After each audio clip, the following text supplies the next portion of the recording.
The cemetery grass felt cold through my stockings.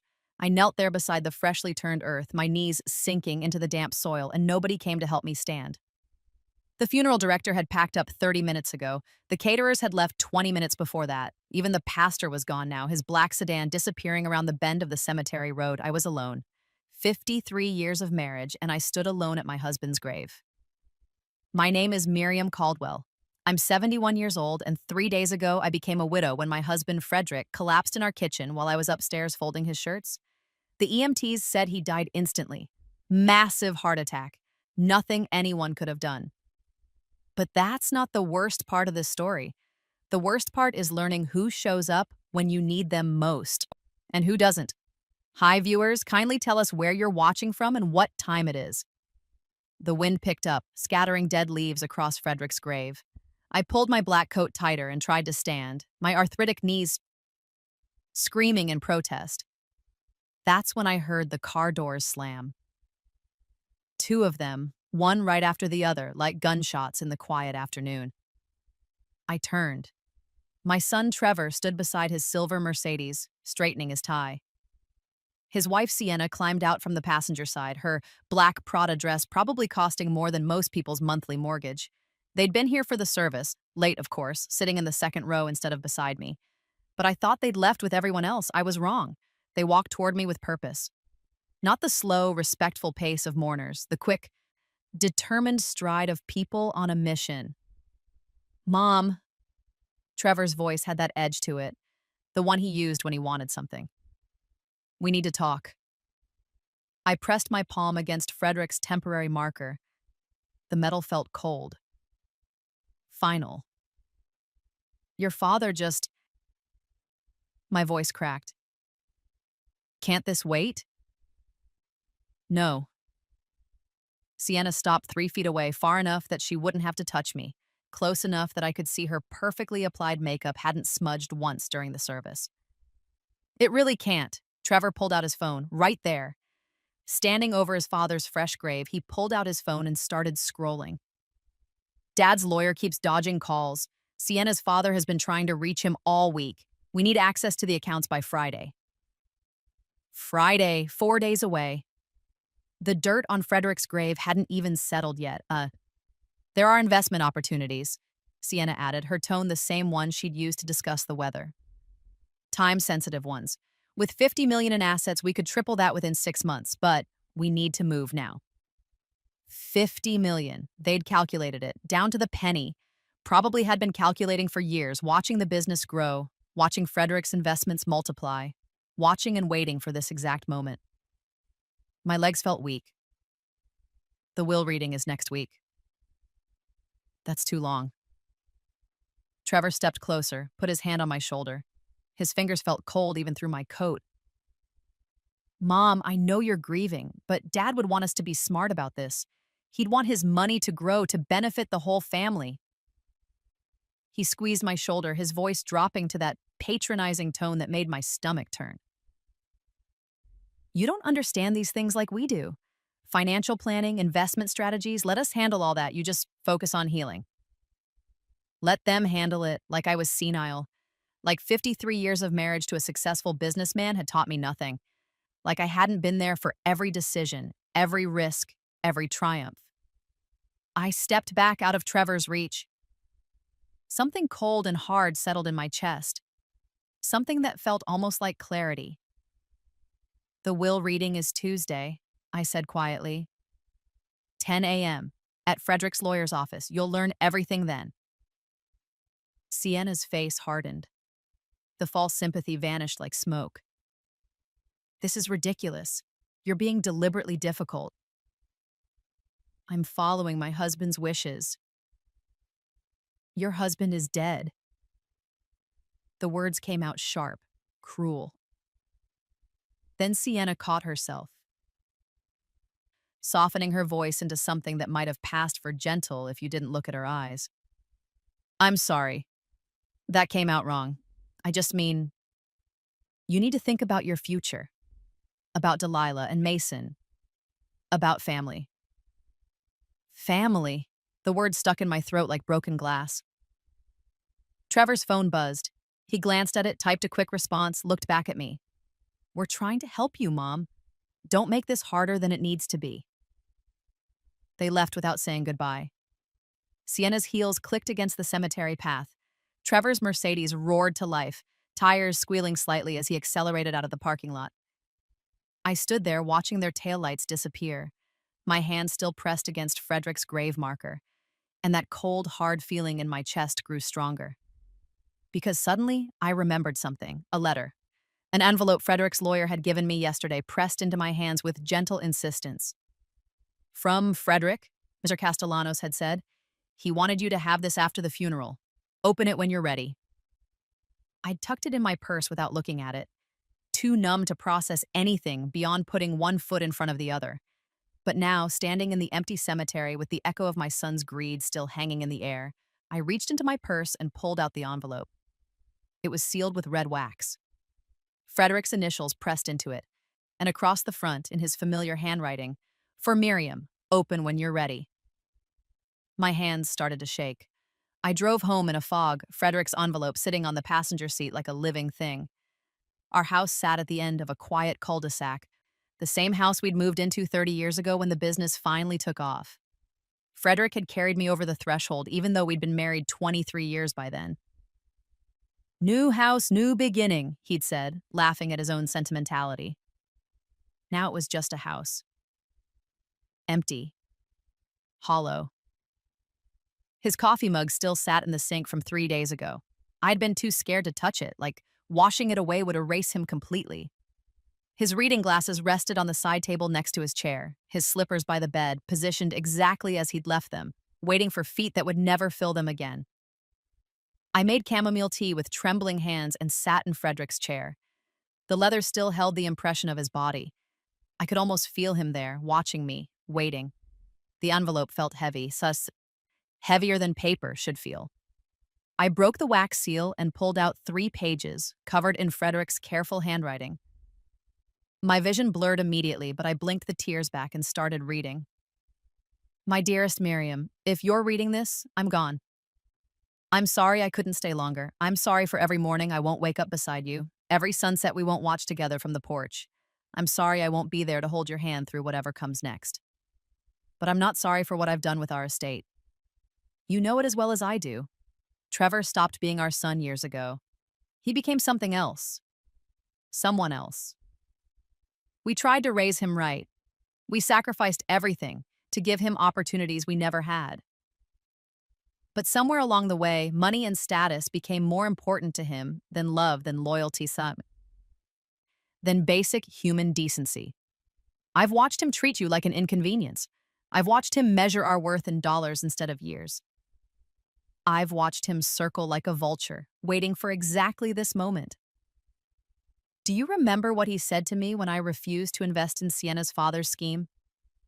He told me I was a selfish old man holding on to money that belonged to the family, as if 50 years of work, of sacrifice, of building something from nothing belonged to him by right of birth. That was when I knew, when I really knew. So I made arrangements, changes, plans that I kept from you because I needed you to be genuinely surprised when the time came. I needed your reactions to be real, Miriam. I needed Trevor and Sienna to see your face and know you had no part in what I'd done. What have I done, mine? You'll find out Tuesday, at the will reading. And my love, when you do, I need you to remember something important. The best revenge isn't hatred.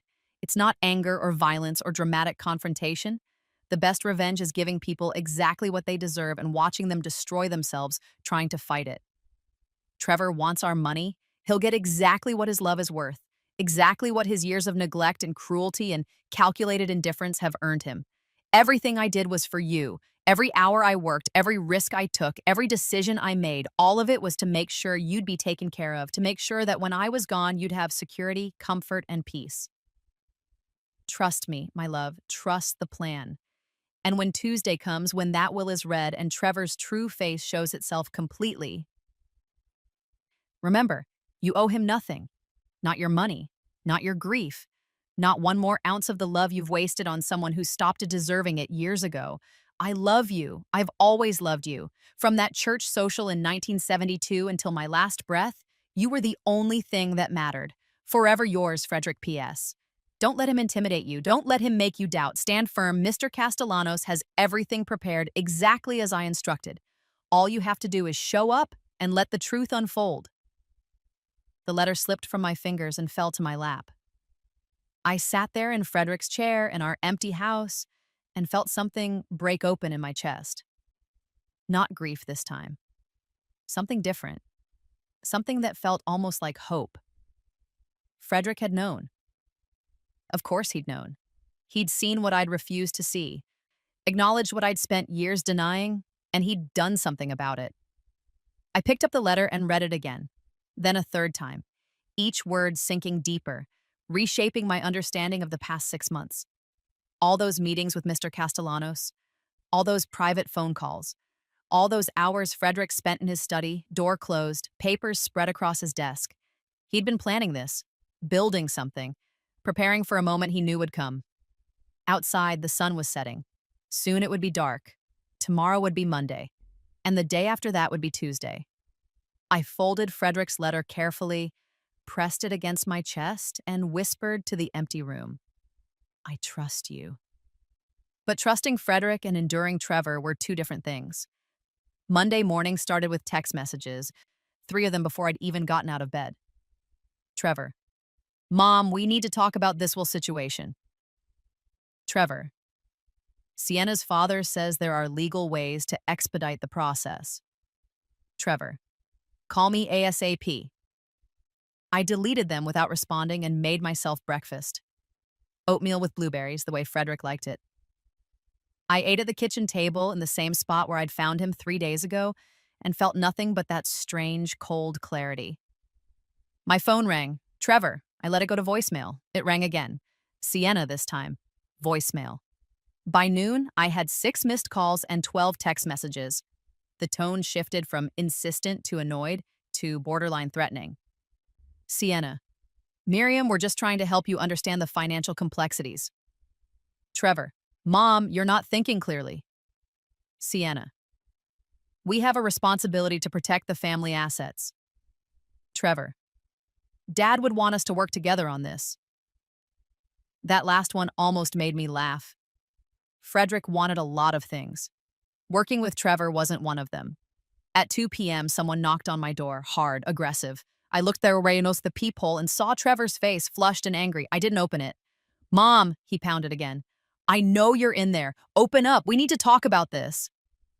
I stepped back from the door and walked to the kitchen, letting him knock, letting him yell, letting him show his true self to the neighbors who were probably watching from behind their curtains. He gave up after 10 minutes. I heard his car start, heard the angry rev of the engine as he sped away. My phone buzzed with another text. You're making a huge mistake. I turned my phone off and spent the rest of the day in Frederick's study, looking through old photo albums. Pictures of Trevor as a baby, as a toddler, as a young boy with grass stains on his knees and gap-toothed smiles. Pictures of us as a family, camping trips, birthday parties, Christmas mornings. When had it changed? When had that sweet boy turned into the man who stood over his father's grave demanding money? I couldn't pinpoint a single moment. It had been gradual, a slow erosion of empathy, of kindness, of basic human decency, like watching a cliff face crumble into the ocean, one piece at a time until nothing remained but empty air where solid ground used to be. The phone rang again. Trevor, then Sienna. Then a number I didn't recognize, probably Sienna's father. I left the phone off and went to bed early, Frederick's letter tucked under my pillow like a talisman.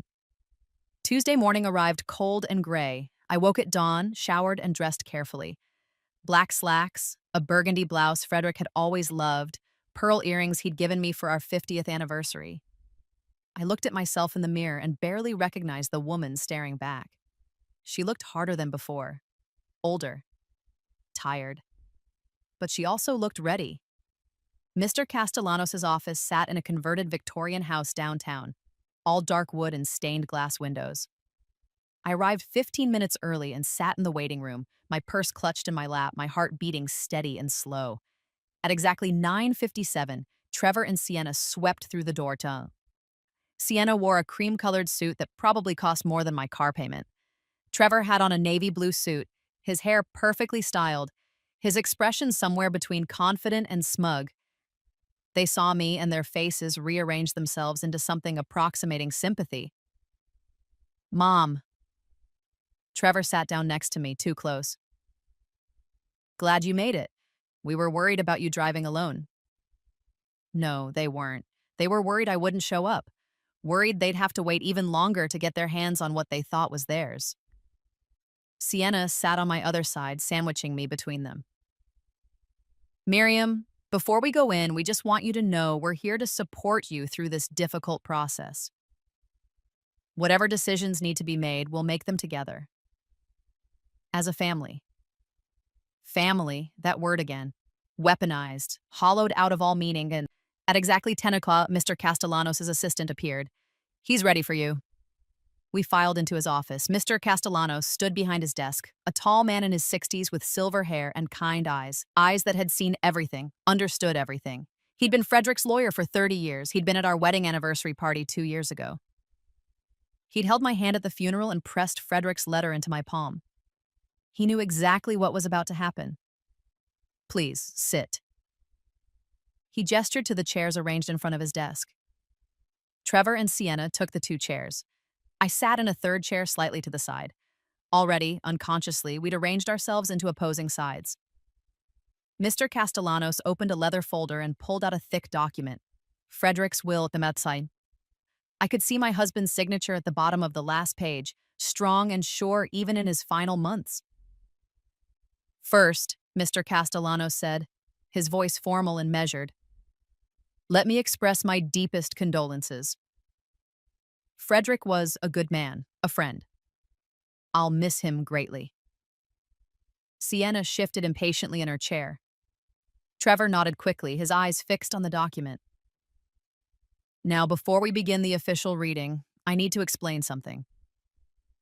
Mr. Castellanos looked at each of us in turn.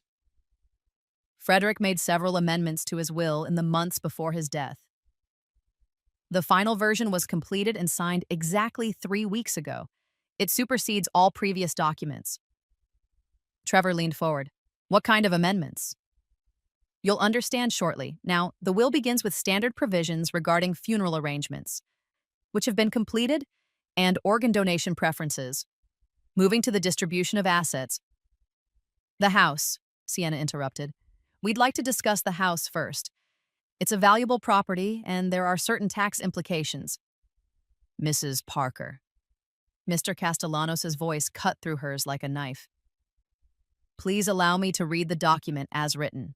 There will be time for questions afterward. She pressed her lips together and sat back, but her hand found her phone in her lap. I saw her fingers moving, probably calculating figures before he'd even told us what those figures were. To my beloved wife Miriam, Mr. Castellanos read, I leave the following: our family home and all its contents. The entirety of my investment portfolio currently valued at $48,300,000. My pension, life insurance policies, and all remaining business interests. Additionally, all vehicles, personal effects, and any assets not specifically designated elsewhere in this document. The room went silent. Absolutely silent. I could hear Sienna's breath catch, hear Trevor's sharp intake of air. What about Trevor? Sienna's voice came out strangled. Mr. Castellanos continued reading as if she hadn't spoken. To my grandchildren, Delilah Ann Parker and Mason Frederick Parker, I establish an educational trust valued at $2 million. This trust shall be managed by an independent trustee and used solely for educational expenses, tuition, books, housing, and related costs.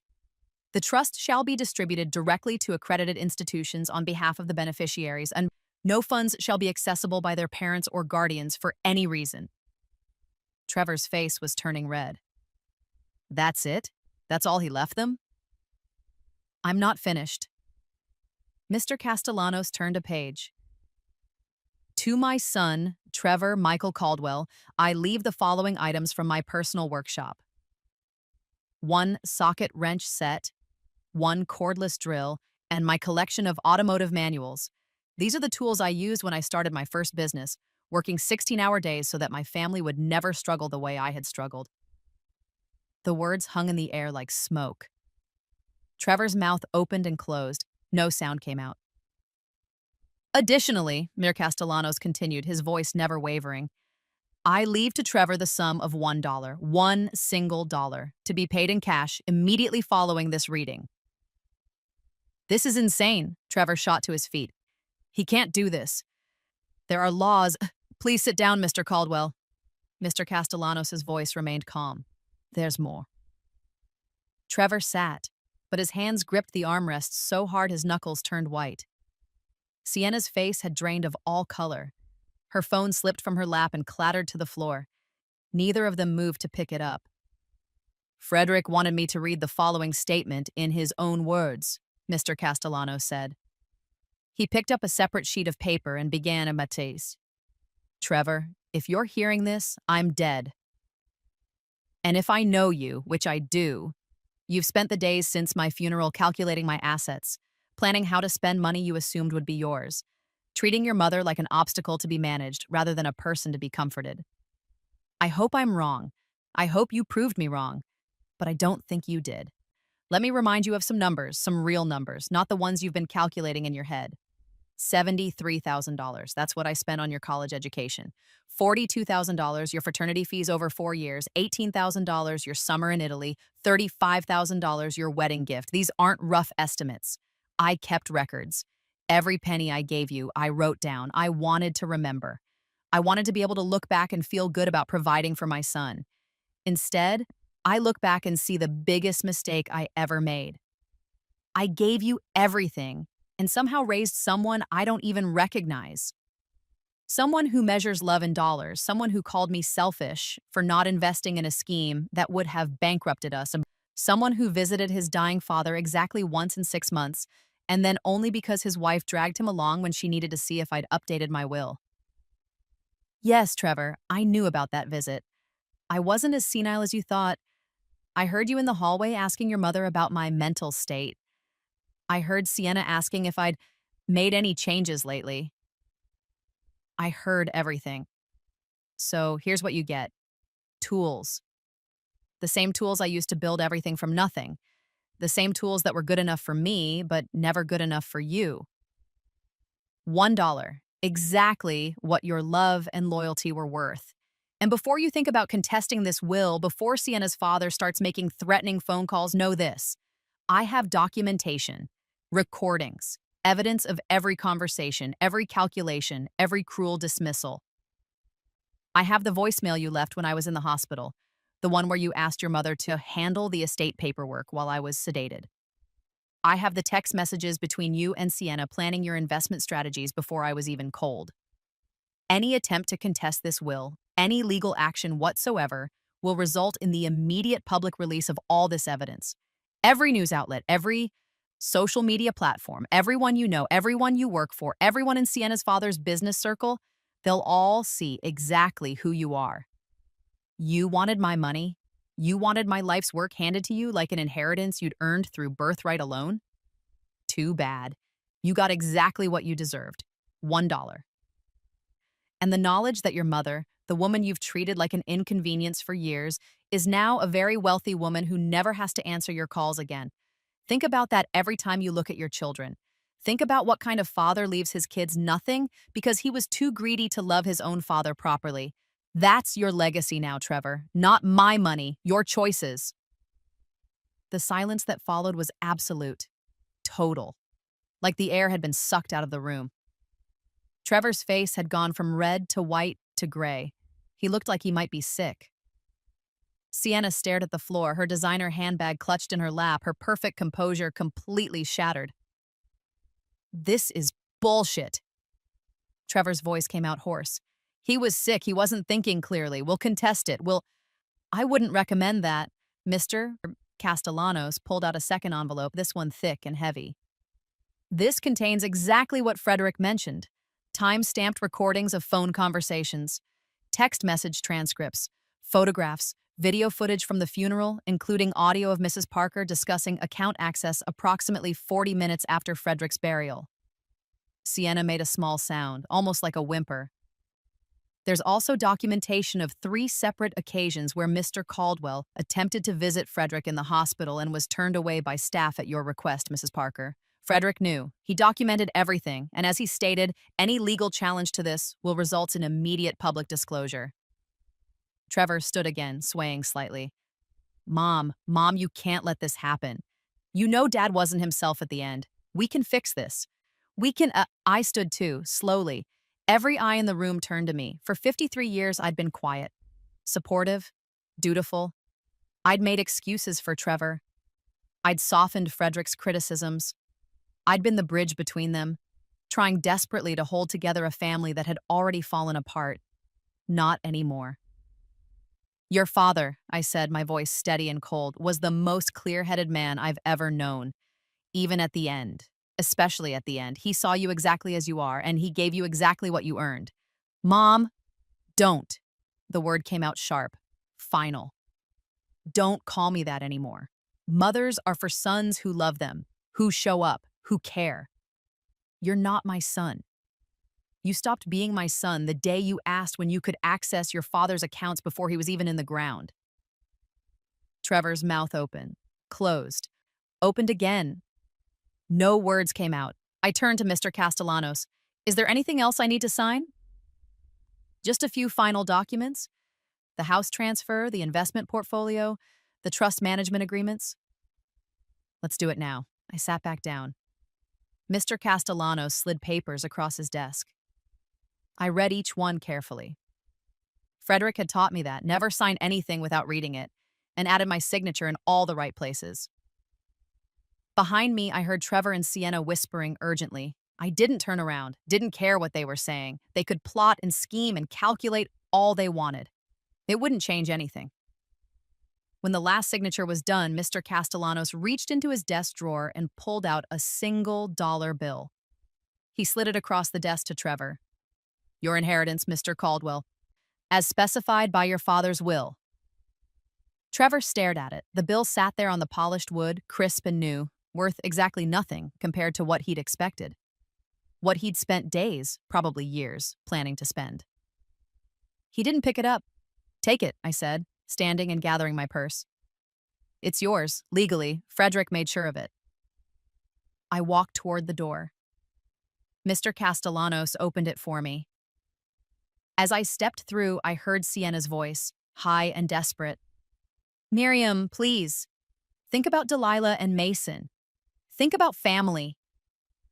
I paused, turned back, looked at them both sitting there in their expensive clothes with their empty hands and emptier souls. I am thinking about Delilah and Mason, I said. That's why their grandfather made sure you can't touch their money. That's why they'll get real education, opportunities you can't leverage or gamble away. He protected them from you. The only family member who needed protecting from was you. I walked out. Mr. Castellanos closed the door behind me with a soft click. The morning air felt cool on my face, clean. I stood on the sidewalk outside the office and breathed it in, deep and full, like I'd been holding my breath for years and finally remembered how to exhale. My phone buzzed. I pulled it out expecting another desperate message from Trevor. Instead, it was a text from Mr. Castellanos. Frederick would be proud of you. I smiled, actually smiled. The first real smile since Frederick died. I drove home slowly, taking the long way, past the park where Frederick and I used to walk on Sunday mornings, past the diner where we'd had our first date 54 years ago, past the auto shop where he'd started with nothing but those tools and a dream. Our house looked different now, not empty, not hollow, just mine. Completely mine. I made myself lunch. Egg salad on wheat bread, the way Frederick liked it. I ate at the kitchen table and thought about the future. About charities I could support. About scholarships I could fund in Frederick's name. About Delilah and Mason. Growing up knowing their grandfather loved them enough to protect them from their own parents. About Trevor sitting in Mr. Castellanos' office, staring at a single dollar bill and finally understanding what he'd lost. Not money. That was never what mattered. He'd lost something far more valuable. Something Frederick had tried to give him his entire life. something you can't inherit or invest or calculate in spreadsheets. He'd lost love, real love, the kind that shows up, that sacrifices, that stays even when there's nothing to gain. And he'd lost it because he'd never valued it in the first place. I finished my sandwich and washed the dishes, including Frederick's coffee mug that had been sitting in the sink for a week. I dried it carefully and put it back in the cabinet where it belonged. Then I went to Frederick's study, sat in his chair, and opened my laptop. I had work to do, foundations to research, lawyers to meet with, a life to build with the gift Frederick had given me. Not just money, freedom. Permission to stop being the bridge between him and Trevor. Permission to stop making excuses, stop hoping, stop sacrificing myself on the altar of maternal love that had never been returned. Permission to finally, after 71 years, choose myself. Outside, the sun was setting, the same sun that had set on every day of my marriage. The same sun that would rise tomorrow on a different life. A life where I was no longer trapped by obligation or guilt or the desperate hope that maybe, just maybe, Trevor would wake up one day and remember how to be human. Frederick had freed me. And in doing so, he'd given me something more valuable than $48 million. He'd given me peace. If you've ever sacrificed everything for someone who threw it back in your face, if you've ever been made to feel worthless by the very people who should value you most, your worth was never in their hands. It was always in yours. You just had to be brave enough to see it. To anyone fighting their own battle right now, dealing with family that treats you like an ATM instead of a person, your comeback is already written. Stay quiet, stay strong, and let your actions speak louder than their greed ever could. What lesson hit you hardest from Miriam's story? And if you were in her shoes, would you have done the same thing or handled it differently? I want to hear your thoughts. Don't stop here. Click the next video on your screen right now and watch another powerful story from our channel. These stories matter, and your voice matters. Hit subscribe, turn on notifications, and share your answers in the comments below. See you in the next one.